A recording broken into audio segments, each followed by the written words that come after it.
Good evening, viewers. You are watching us live on Calabar News Network. As you all know, today Gambians went to poll to elect their parliamentary candidates. Candidates that are going to be entrusted with the responsibility to manage their affairs for the next 5 years. I am joined by a university student who will introduce himself once again to you. Thank you very much. Once again, my name is Ali Essis, a university student studying political science, and I must say I'm very, very glad and honored to be here, and I look forward for a very, very insightful discussion concerning the happenings as the parliamentary election is ongoing today. Thank you so very much, Cisse.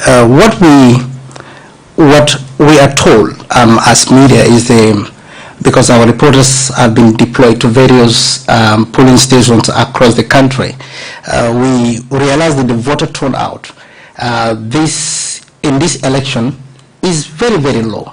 Perhaps one would attribute it to the improper voter education that has been designed by the National Civic Education. What is your take on this? Yes, actually the voter turnout, like I said earlier, is not a surprise to me, because if you look at the time in which the parliamentary election is conducted also, it finals in the month of Ramadan. And I want to believe that is one thing that contributes to the poor voter turnout. And once again, like you said, if you look at the population, some of them are not very aware about the importance of parliamentary election, and this is why they are failing or boycotting to go out and vote for this parliamentary election. However, the parliamentary election is very, very important, and I think the National Council for Civic Education need to do or apply more effort in making sure that the masses are sensitized about the importance of parliamentary election, so that next time or in our next parliamentary election that we'll be having, the voter turnout will be different and amazing. Don't you think this low voter turnout, that affect almost all the polling stations in this country, could also, negatively impact on the results of some of the parliamentary candidates? Very well, because if you look at it, it must affect the incumbent, those who are trying to be re-elected, or either the people that are contesting, independent and the like. Because you look at it, you realize that some constituencies, the turnout is very low. Now, that will affect one candidate as a matter of most. Now, I cannot say which candidate will be affected, however, but then you realize that one candidate will be affected, because most of those people that were supposed to vote for a particular candidate don't come out and vote. So it will affect one of the candidates in any ways.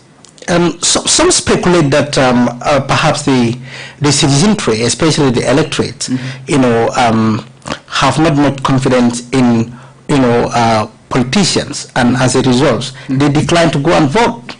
Yeah, most especially having observed Barrow's administration, immediately he won election, you will realize that things are not getting easier but then tougher instead. So I think that is one way, and that can inspire the electorates to rise against the government, and that is to make sure they will not vote for the parliamentarians that are under the tickets of the incumbent. So I think that also is going to be something that will stress or give it tough time for the parliamentarians that are coming under the tickets of the incumbent. We have 962,557 registered voters, and then we have 246 candidates, confirmed candidates, by the IEC, and we have 53 constituencies. What are you expecting, from today's parliamentary election, as far as these figures are concerned? Yeah, today's parliamentary election marks a very important day, and it's really historic, and it's already historic from the look of things. You realize that the number of constituencies that are looking for a better representative is too much, right? Looking at the nature and the previous look of the parliament, and I think this way the electorates are yearning for better representative. And then one way in which I believe electorates will do and the election, because people are expecting a lot more things, because from the look of things currently things are getting hard in the Gambia, and this thing I think can be changed by the upcoming parliamentarians, right? Because if they come to power and if they are elected, they go to parliament and try to put effort on the government in making sure that the government apply a lot of efforts to solve the problems of the Gambian people, they can achieve it because they have the powers. In our interactions during the nomination period and the campaign period, what we have gathered, to be the campaign point for most of these candidates will say they've been, for the last 5 years, they've been underrepresented. And in your own view as a political science student, what do you understand by this representation? Does it matter really? Representation is because democracy is something that preaches indirect representation, and this is what brought about parliamentary election. They represent the people of their constituency, and then representation in this, I believe, have to be done effectively and efficiently. Effectively by making sure that you address the issues and problems of your constituency, and also efficiently by making sure that you get back to your constituency and also give them what they need and what they expect from you as they voted you. So representation is very key, and then that is why parliamentarians are elected to go to the parliament. In the December 4th presidential election, the president's camp, declared victors, with a landslide. In your own view, do you expect a replica of December 4th presidential election win for that of the parliamentary election in favor of the incumbent? Well, that is something. That is a tough question anyway. That is a very tough question, because if you look at the political arena right now, if I should analyze it, you will realize that I think if Gambians are aware, if Gambians are opening, or if the eyes of the Gambians are open, it will be very, very tough on the incumbent, for the incumbent to have higher, winners, like under the people or part of the representative he elect. I think they are going to find it very difficult that they constitute or they bring forward higher number of candidates that they put forward for them to aspire for the parliamentary election. And I believe they have the reason why they do so. And this way, if people also know the importance of parliament, I think having a greater opposition is very, very important, because these are the people who can put the president into account without any fear or favor. But in those that are under the ticket of the president or under the banner of the president can somehow show some kind of favoritism to the president when it comes to their parliamentary businesses. So this is something that need to be looked into. But I believe, and I'm optimistic, that it is going to be very, very competitive, and most likely Barrow will come out with a huge margin of representation. The unconfirmed results that we are receiving show some kind of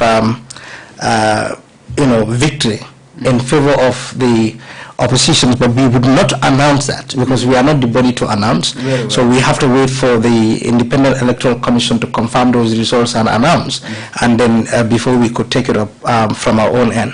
And so what does it mean for the incumbent to have majority form in parliament? Yes, the incumbent having majority to constitute the parliament or to form the parliament, it basically means people are in love with the incumbent. People love the manner in which the incumbent is taking charge of the affairs of the people of the country. So you will realize that if that happens, then it means Barrow even have another opportunity of winning the presidential election next 5 years coming. Because if he have better representative or a greater number of representatives in the parliament, these people are going to pay him that price to make sure next election he wins. Because remember, these people in whatever ways will compensate him, and one way of compensating him is by conversing vote for him whenever he contests back again.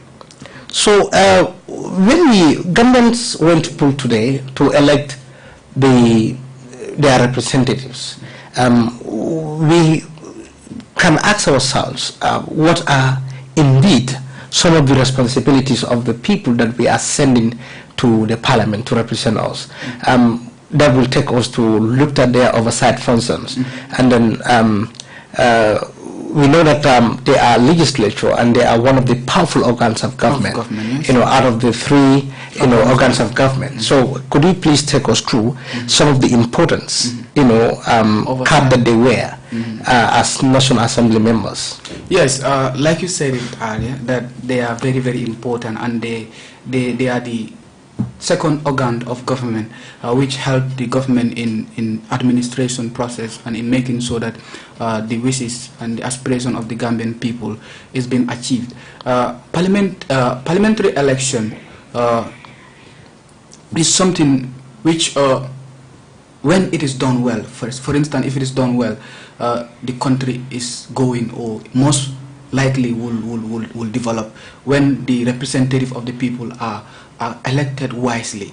And then I think if they are elected wisely, part of their functions is to put the government into account, is to hold the government into account. And that is one way one could associate it with part of their oversight functions. That is to scrutinize, to examine, to look into government's administrative processes, whether it is done well or it is not done well.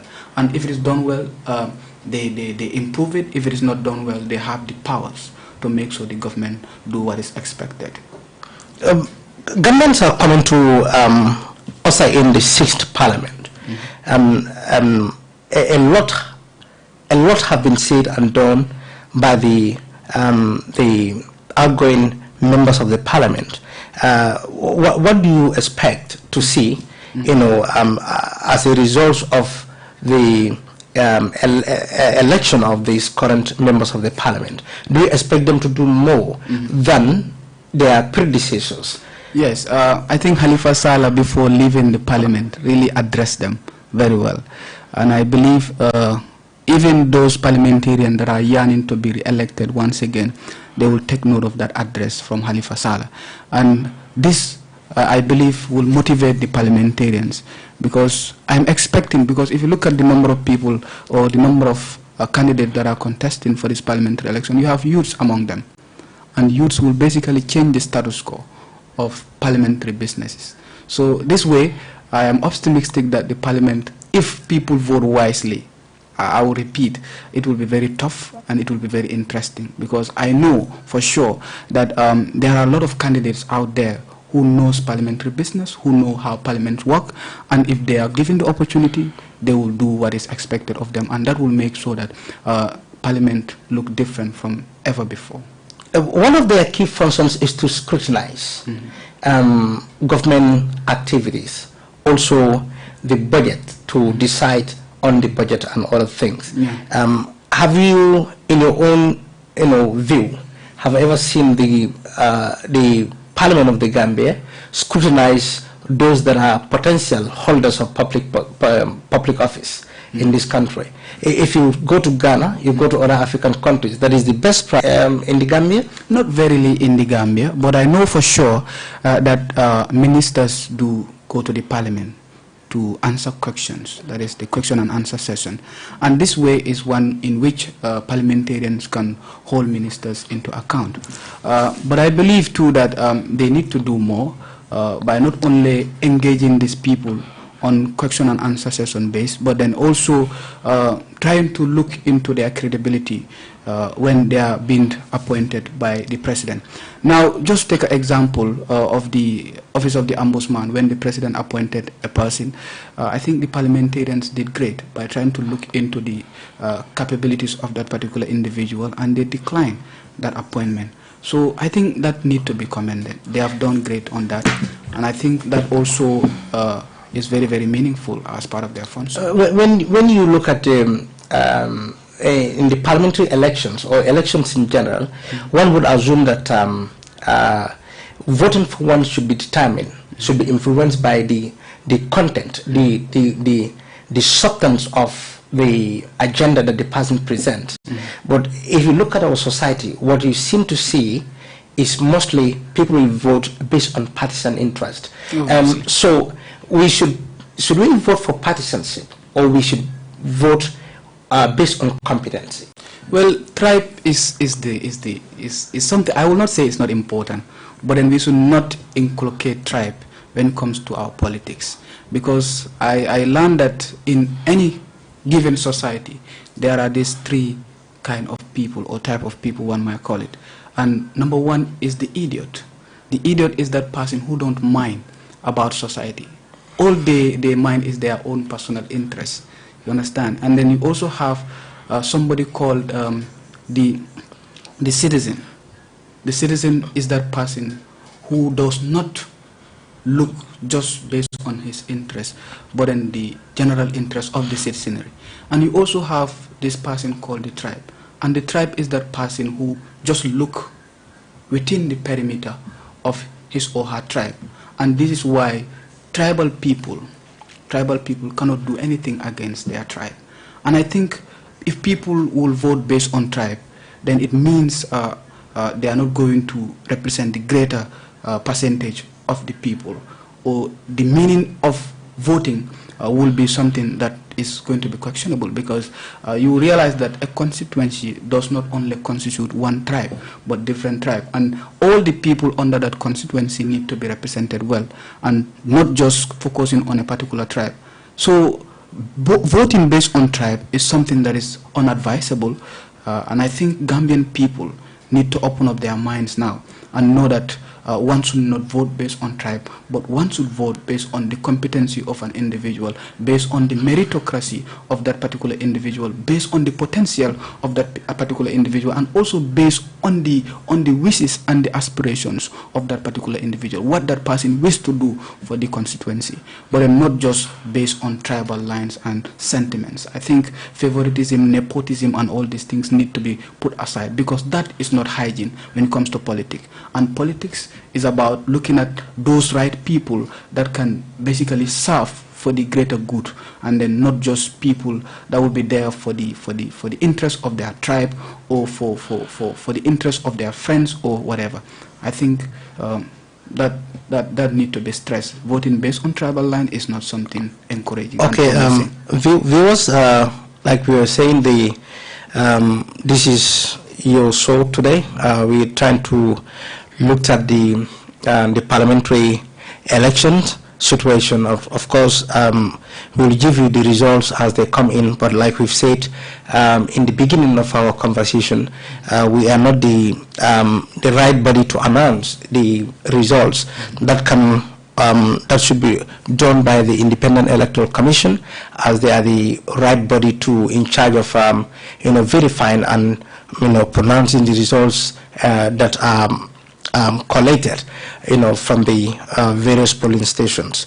Of course, Mr. Cisse, young people came out in large numbers this time to, contest in this parliamentary election. That seems to be promising. For the young people have been crying so long to say, they are underrepresented. They don't have their issues highlighted in the parliament. So they coming up to, take up this leadership role.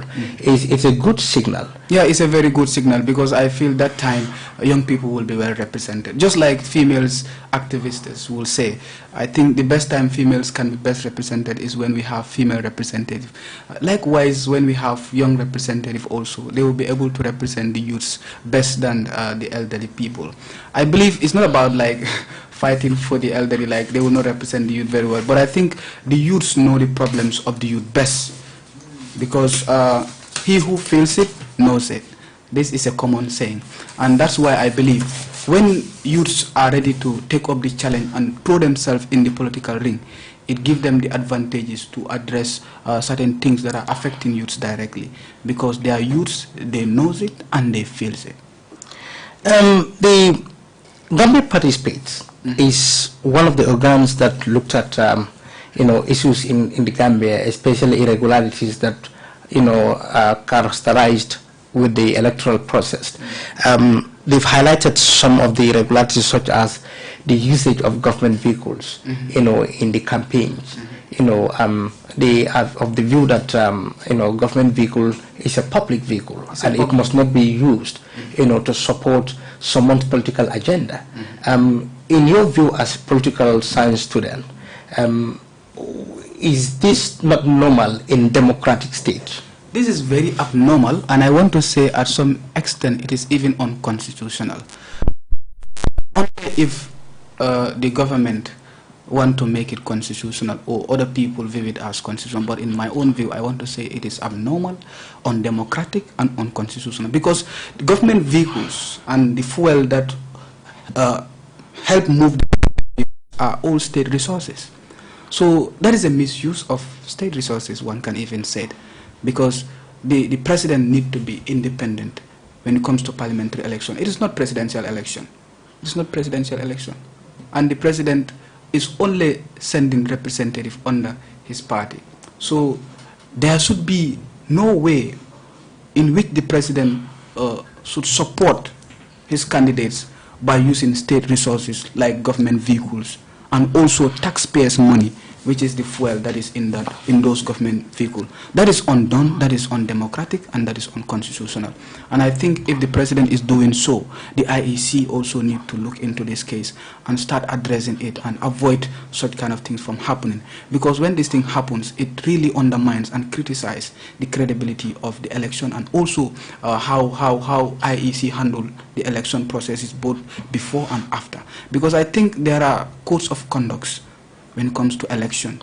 It is there, but then people don't go by it, and the president should be a custodian. Allow the president or that will allow or give the opportunity for the president to be using state resources or taxpayers' money. These are irregularities that have been spotted even during the height of the political campaign. Yes. But there should be a body responsible to ensure that this code of conduct are reinforced.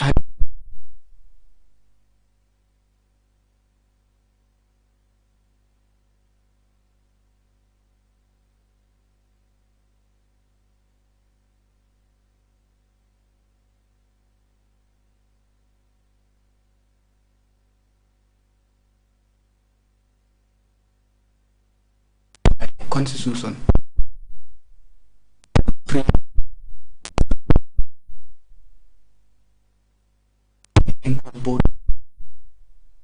Now, when it comes to enforcement of electoral law, I believe the IEC have problem about that.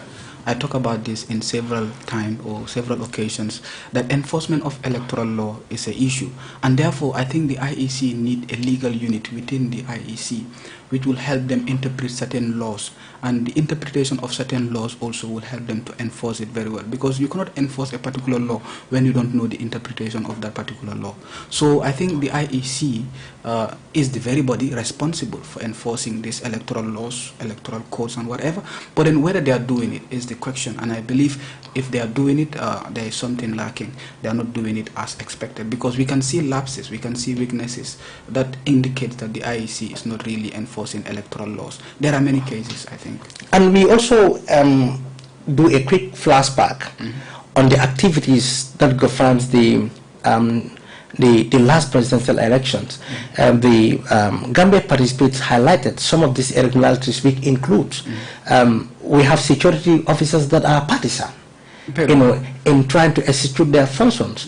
Don't you think all this could undermine democracy in a given state? It really undermines democracy, because I think democracy is something that preaches goods.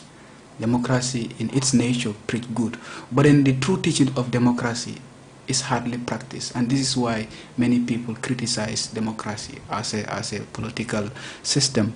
So I think political parties or party representatives or people that are entrusted to do their work freely and fairly should also adhere to what or the reason why people entrust them those kind of responsibilities and function. When you are sent as a polling agent or a party or a security officer to go and then take charge or make sure a polling station is secured, you should not use, because obviously you belong to a political party, that is clear, but you need to be independent simply because you are serving a role that demands you to be independent. Being it a polling agent, being it a polling staff, being it a security, being it somebody, even an electorate, if you are voting, you should not use that ground to converse vote for your candidates. It's very undemocratic, and I think there is a time, because IEC gave chance to candidates to campaign and converse vote, And when that time is done, and they can use opportunities against that or without adhering. And reports have emerged on social media to say yesterday was the cool-off day. We all know that the campaign itinerary is issued to all the candidates that intend to vie for the parliament. Some of the people, you know, have been spotted within communities, you know, trying to give certain things. We cannot actually state from which political party, but we all know that these are all irregularities that are not expected, you know, to be you know dished out by the political players. Yes, you realize that the very day IEC will declare the political parties or aspiring candidate to stop campaign, right? The order during the night is I can say to candidates is the best time to even campaign for the election. That's the time they utilize the best, because that is the time they do their dubious activity. I don't want to mention names. I don't want to say it is this party or whatever. But then I believe this time when the IEC declared that it is now closed for candidates to campaign, candidates need to adhere to that statement. And I think that is one way of showing integrity, that when you are elected, you will serve for the benefit of your people, because I think you cannot preach something that you are not practicing, and adhering to the rules and regulations of the country is a duty of every citizen.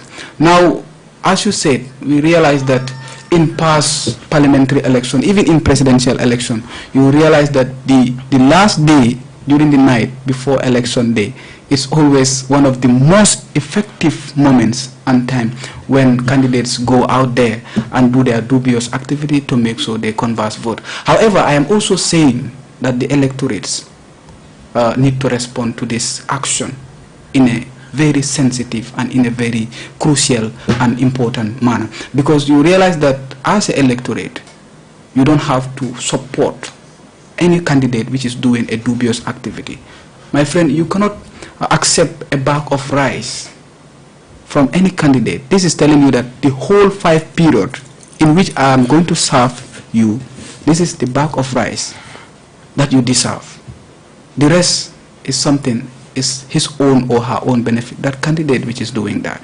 So you realize that I think electorates need to really be very mindful to make sure whenever somebody is doing this, any candidate, I mean, be it presidential, parliamentary, or anybody who is doing this thing, the electorate should not support you in this business. Because I believe even when electorates know their roles and duties very well, they will not support any candidate which is doing this. But then you realize that some electorates are disparate, and people are very, very, they like things that have immediate effect. Coming to give them money is something that many people cannot reject.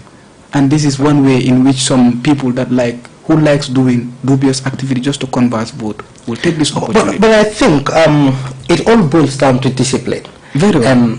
Gambia is a developing country, and then these are issues that one must not encourage, you know, because it doesn't preach good practice as far as our young democracy is concerned.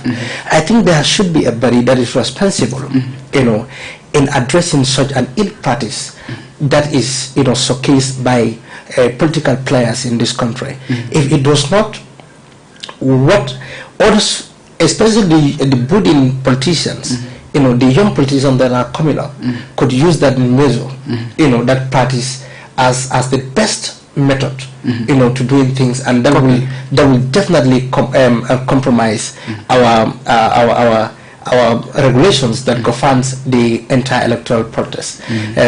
I just IEC, you know, should take a stringent measure when a cool-off date is declared.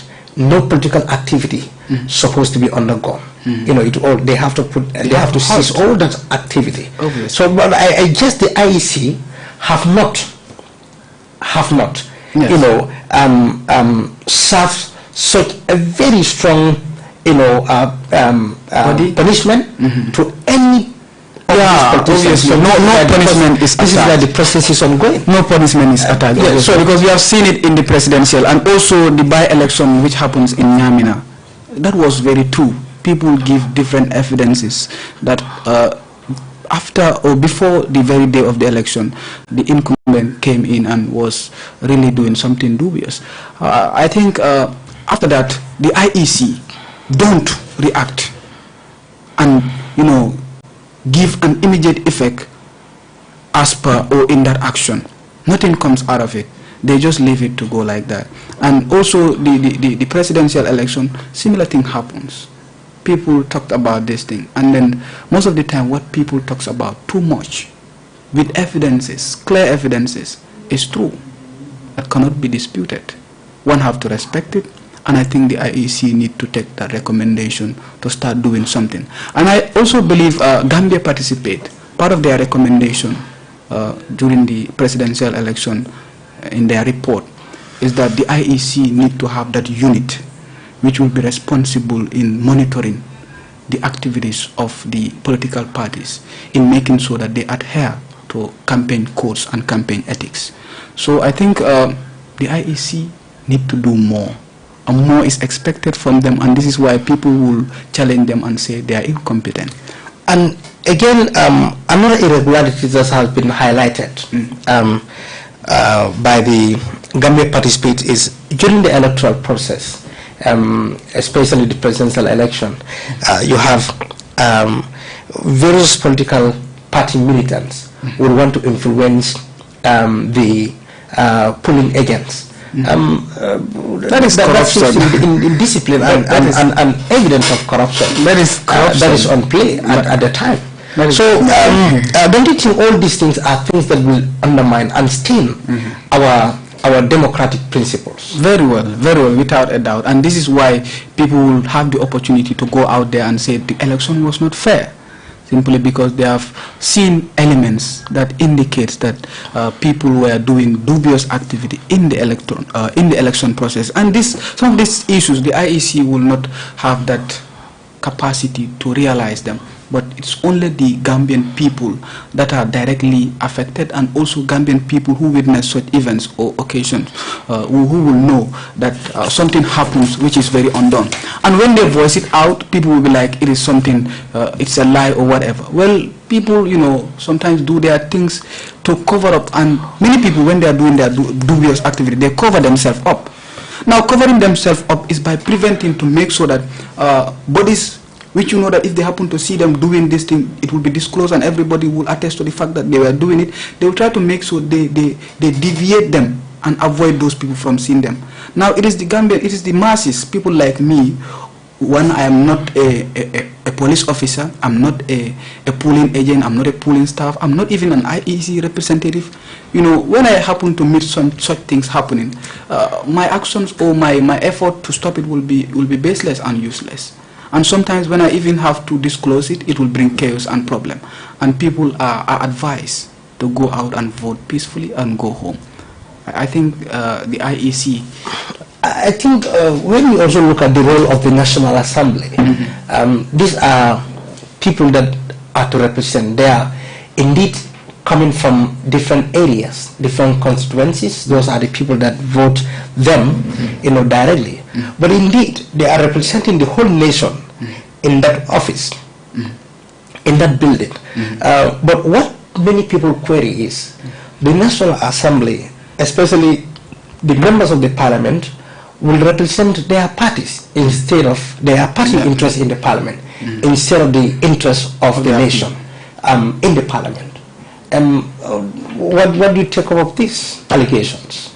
Yeah, I think to some extent it is true, because those who says it knows it, and they sees these actions, they have realized it, and what they've said need to be respected. Because I can say not all constituencies are well represented in Parliament. If all constituencies were well represented in Parliament, then development will be diversified, and you will realize that development will not just be centralized. So I think that is very true. Some people are there to serve their self-interest and not the interest of their people. And this is the time when the Gambian people, as the parliamentary election is ongoing, this is the time, this is the chance they have to make sure they vote wisely by voting somebody who will represent their interests and not the interests of the party he's coming from, or his own interest or her own interest. And when we consider the composition of political parties in the parliament, don't you think if the incumbent, members or candidates are less in the parliament, that could or that may undermine some of the important government projects? Yeah, at some extent, only if still there is some sentiments and partisans. But if the objective is to serve and to serve their constituency and the Gambian people, I think what they can do best is to critically look into the project. Whether it is brought forward by the government or an opposition, that need to be critically examined and looked at. If it favors the Gambian people, partisans and sentiments need to be put aside and let that be worked on. I think that at some extent does not even have an effect. That does not undermine the effectiveness of government administration. And I want to believe too, having more opposition in the parliament promote effective parliamentary businesses than having more government representative in the parliament. This is because most of the time the representatives that are coming under the ticket of the government will have this feeling and this favoritism to the government. And in most cases too, you will realize that they hardly will decline what the government wants or what the government wishes, even if it is to the detriment of their people or the Gambia at large. They will not decline such decision. But then when you have opposition, whom you know very well, oppositions, they are anti-government. They are the waiting government, and they are serving as watchdog to the government. They make sure government do things right. And one way also, I think, opposition is very important in any country. Having an opposition is very important because they serve as catalysts to make sure government do its work as expected. They are that body that induce government development to make sure it goes in a speed that is unimaginable. That is why I want to believe that having more opposition representative in the parliament will do more and will also serve the Gambian people the most. Recently, the President of the Republic embarked on a nationwide tour. That's part that the citizens, definitely condemned. They condemned the act of the president because in the height of the political campaign, for the parliamentary elections, you embark on a nationwide tour. Some term this, some level, his action as unjustifiable. Yeah, I think at some point this is a legal clash, a constitutional conflict, because if you look at the constitution, it gives powers to the president to go out for nationwide tour. But then it is that same constitution which also says that the president should not go out in such a time, because the timing is very, very wrong, considering the distance between the parliamentary election. Remember, the nationwide tour, the period, it was already within the period of the parliamentary election. The timing is very, very wrong. And then in the constitution, there is no specific time. He could have waited. So I guess that will also the members of the parliament could also look at this. Because if you leave it open, if the clause is open in the constitution to say the president can go on nationwide tour, but without any specification as to what date to go, no specific he could use a date that favors his parliamentary candidates. Very well, without a doubt. And that's what Barrow just did. That's what exactly he did. And this way also one can attach it as the misuse of state resources, because Barrow used public fund, government vehicles, and even government officials for this nationwide tour. And these people, the business is not just meet the people and then try to inquire about their problems and get possible solution to their problem, but also somehow, let's say this thing, because somehow they sell the agenda of their representatives. So you are of the view that that could also influence the decision of the electorate. Of the electorate to vote in the rural representative. Exactly, without a doubt. Because the rural Gambia, most of them have this perception and notion that the ruling government is unchallengeable. One should not challenge the ruling government, and that's something which I believe is a very wrong perception.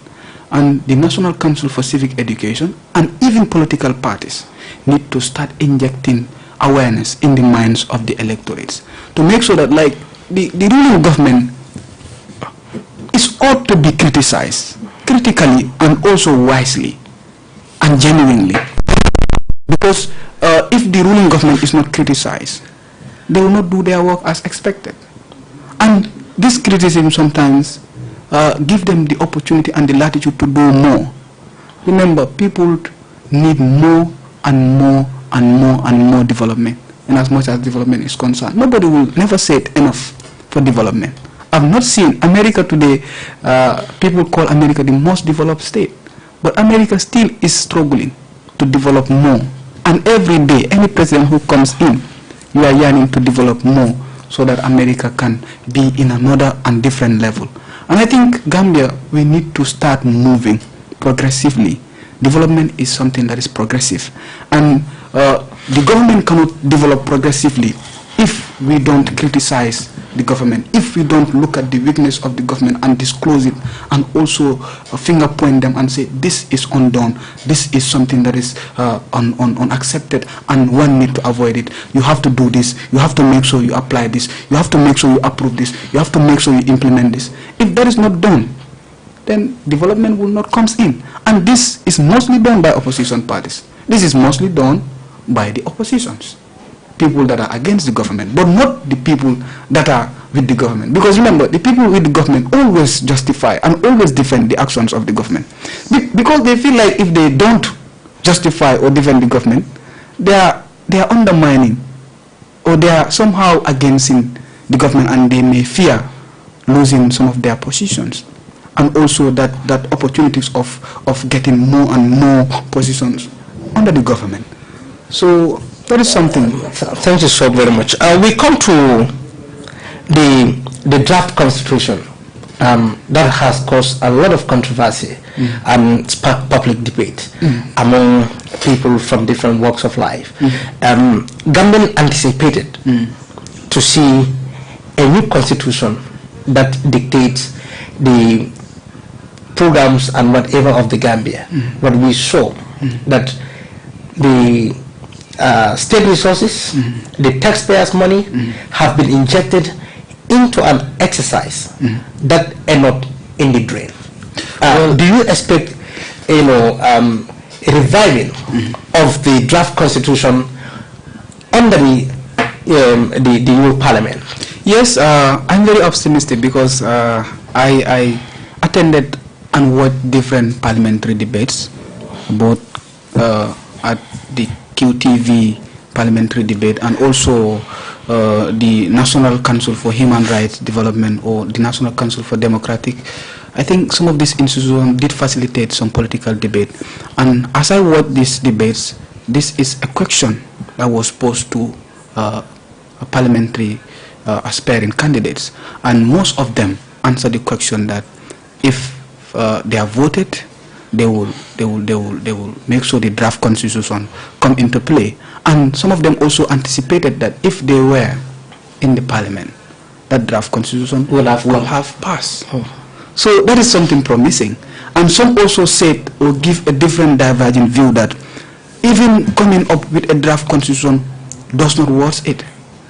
It should have been in this way, that like the government tried to look into the 1997 constitution and do some amendments and adjustments, and where possible they try to retrieve certain laws that are in the constitution that are not fit for purpose.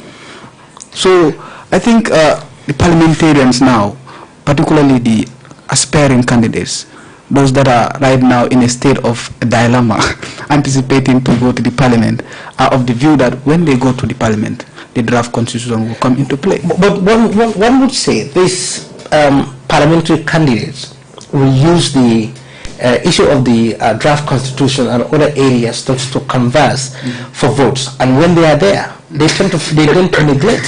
They tend to forget that they have once made very big promises to electorate. Yeah, that's very true. It's very possible. That also is undisputable, because I think one reason why they will do that is because they will try to remove the cap of representative and representativeness and put on the cap of partisans and self-interest. If this happens, they will forget about the promises they made to their people. And what does it mean to trust?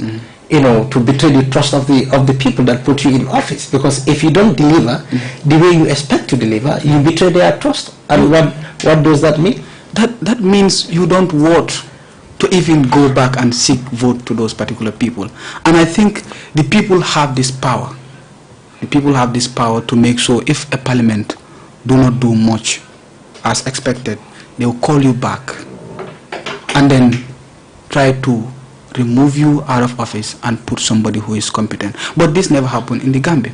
But then constitutionally, it is possible for people to call back their parliamentarian and remove him out of office, just like vote of no confidence, like how the parliamentarians have the power to remove the president out of office when he is found wanting, or when he is not competent enough, or when he is against or ruling administratively against the law.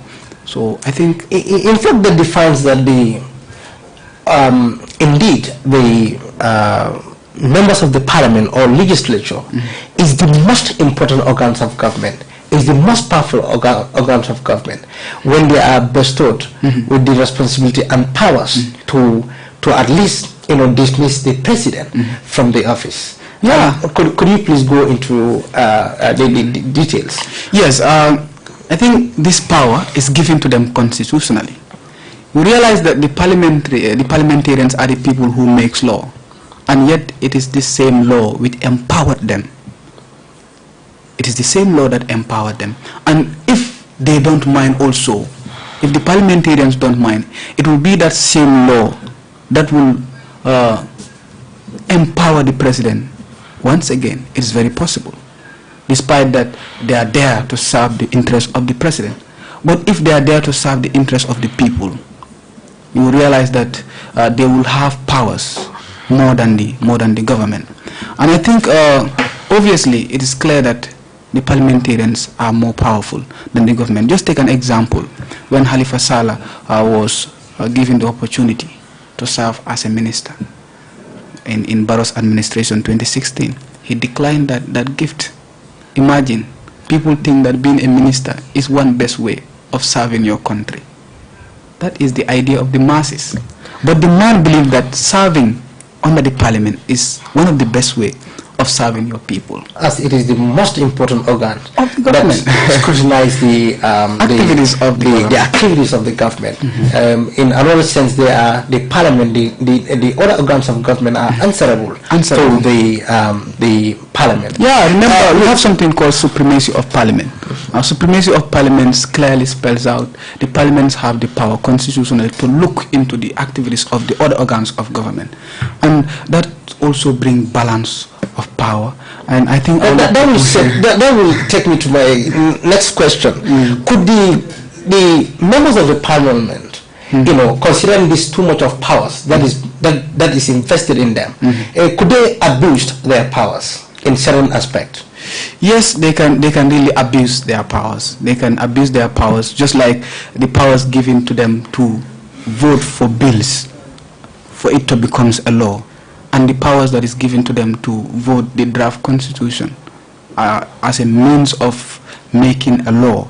At some point in time, partisans and certain things can lead them to abuse that power by exercising their power wrongly, and this way it's very, very detrimental. It's something that is unethical at some point, because you realize that every individual who is elected have a role to play, and your role is clearly spelled out, and if you don't do your role as expected and do it otherwise, it's one way of undermining your integrity and your ethical responsibility. Another thing is the members of the parliament will debate on bills, and when this bill is passed into a law, it is the other body, someone somewhere, an organ responsible to enforce this laws. We have such laws like anti-littering bill and a bill that banned public smoking. But we could see everywhere, you know, the places have been littered, you have public smoking is still ongoing, you have other issues. It seems that Gambia is confronted with reinforcement. Reinforcement is really an issue. Reinforcement is really an issue. But I believe the parliamentarians need to also restructure the manner in which laws will be enforced. Because at some point, one will say, in the country, we don't lack laws, but we lack a law which says we should obey the other laws. Because other laws that are made already, for them to be obeyed, if they are obeyed, basically will not have any problem. But then simply, you will realize that people don't obey the law. And this is what brings the problem, that you will think the parliament don't do their work as expected. Well, they have banned public, they did that. But then there is another body which is also responsible for enforcing those laws, which is the executive and also the judiciary, which punish those people who breaks the law. So I think having done their part, it is now the responsibility of the executive to make sure that that is implemented, and the judiciary also should make sure that law is enforced, to make sure people adhere to the laws that are made in parliament. A key responsibility of the members of the parliament is to hold government officials account, you know, for their actions. Is that something that is ongoing? That is usually observed in this parliament. That we question some of the projects that the government is undertaking, you know, in the name of the citizenry.